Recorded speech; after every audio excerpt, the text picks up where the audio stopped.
Why, hello there, bloody good day, and in this tutorial, we're going to be talking about unordered lists.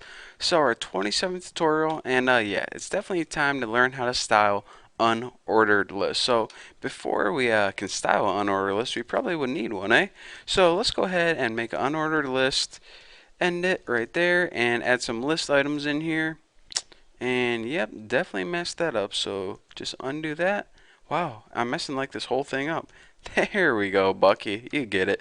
And okay, let's concentrate here. Enough Wally gagging around. Li. Time to add some list items.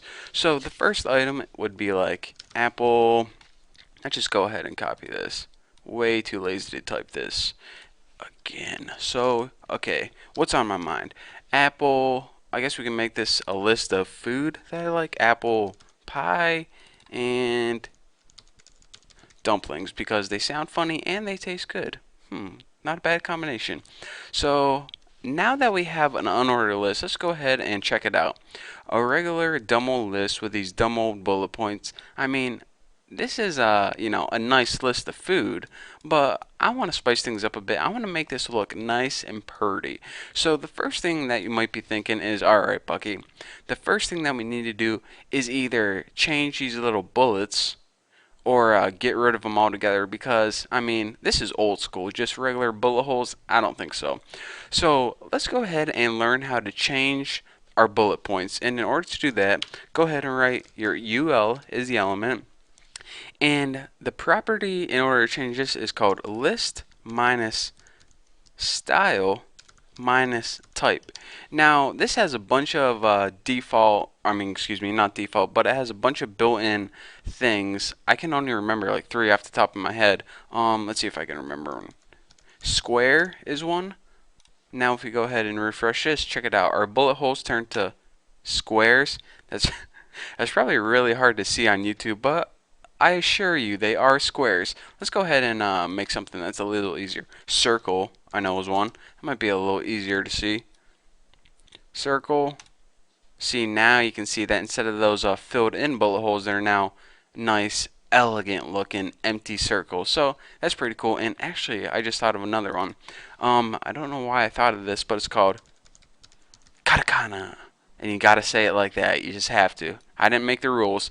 And if you refresh this, you can see these, I don't know, I guess they're like Chinese or Japanese symbols. If anyone knows what those symbols mean, then leave me a comment below because well, obviously because I don't know what they mean and I want to know. So, anyways, that is the basics of how you change your unordered list from regular dumb old bullet points to something else.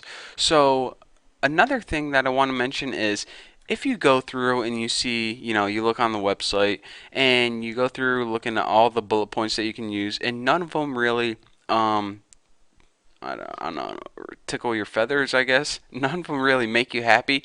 You can go ahead and download an image or make an image and use them as your own custom bullet points. So I went ahead and I already downloaded an image off the internet and it's just cool little check mark. And if I wanted to use that instead of my bullet points, here's what I would need to do.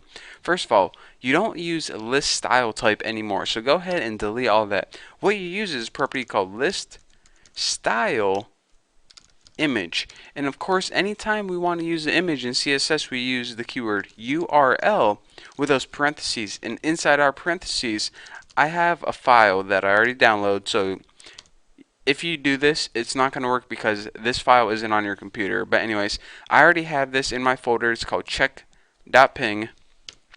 So when I go ahead and save this and refresh, it's going to go from katakana to those cool little check marks. So now you can see instead of those bullet points, it has like my own custom whatever I want. So I just want to show you guys that there is a way to, if you're not happy with anything they give you by default, then you can make your own. So another thing that I wanted to cover in this tutorial, maybe I'll save this for next tutorial. Nah, we got time to do it now.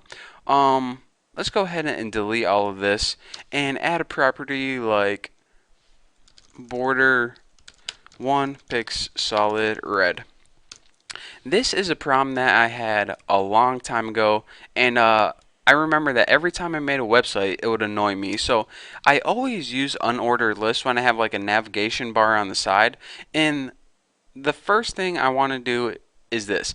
First of all, on my navigation bar, I don't want these little bullet points. So in order to remove those, I go ahead and in my CSS, I go list style type and I set this to none.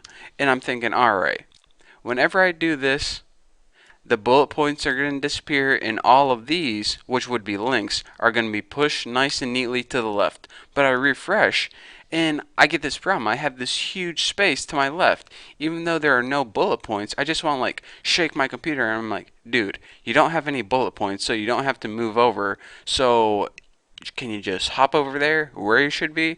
Go ahead, just hop on over. But it doesn't do that.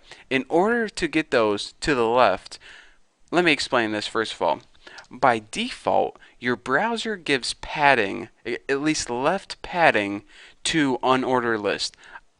It also gives a margin, I believe, by default. So in order to fix the padding, I mean, you would think that it would be 0 by default because it just makes sense, but it isn't. In order to fix the padding, you need to explicitly set this to 0. So go ahead and type padding in there and go ahead and type 0. And now once we go ahead and save this and refresh it, check it out. Everything is pushed nice and neatly to the left. And of course, if this is too much for you, you can alter the padding accordingly. But I just wanted to show you guys, whenever you guys are, making a website and you're like, making an unordered list as a navigation column seems like a good idea, and you have this problem, well, now you won't have it anymore like I had. So I shot myself in the foot so you guys wouldn't have to. So anyways, that's all I wanted to show you guys. Trying to save you a little headache at least. So there you have it. So thank you guys for watching this tutorial. I don't know what I'm covering in the next tutorial, but like always, it's going to be amazing. So anyways, thank you guys. Don't forget to check out my website, and I'll see you guys later.